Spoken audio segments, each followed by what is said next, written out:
ఈరోజు అవిసె గింజల కారం పొడి చేస్తున్నందుకు లక్ష్మీ ఫుడ్స్ తెలంగాణలో అవిసె గింజల కారం పొడి తయారీ విధానం. ఎండుమిర్చి ఒక 4-5 వేసుకోవాలి. అవి బాగా వేగిన తర్వాత జీలకర్ర వేసుకోవాలి.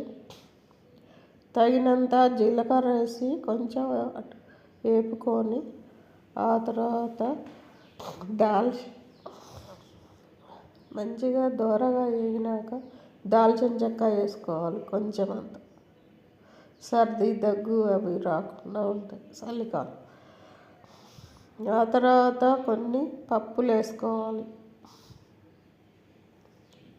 పప్పులు దోరగా వేగిన తర్వాత కొంచెం అంత కరివేపాకు వేసుకొని బాగా వేయించుకోవాలి. పొడి పొడిలాడే వరకు బాగా వేయించుకోవాలి. ఆ తర్వాత కొంచెం అంతా తగినంత ఉప్పు వేసుకోవాలి. అది చిటపటలాడేంత వరకు దాన్ని వేయించుకొని తిప్పుతూ ఉండాలి. ఆ తర్వాత అవిసె గింజలు తగినన్ని పోసుకోవాలి. అవి చిటపటలాడేంత వరకు బాగా వేయించుకోవాలి. కొంచెం జిగురుగా వస్తుంది. వేసినప్పుడు కొంచెం జిగురుగా ఉంటుంది. అవి మంచిగా చిటపటలాడేంత వరకు వేయించుకోవాలి. బాగా వేగిన తర్వాత వాటిని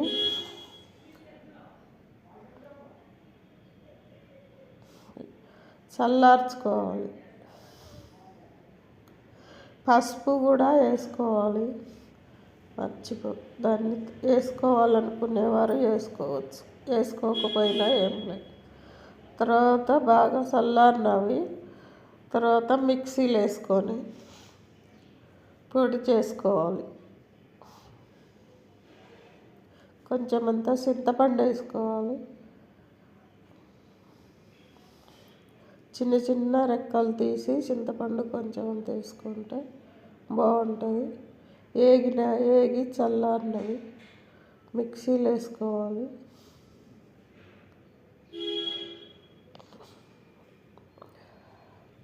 మొత్తం మిక్సీలోకి తీసుకొని గ్రైండర్ చేసుకొని రావాలి. ఇలా పొడిగా అవుతుంది. అవిసె గింజల కారం పొడి రెడీ. టేస్టీగా ఉంటుంది. రోజు కొంచెం అంతా తింటే బాగుంటుంది.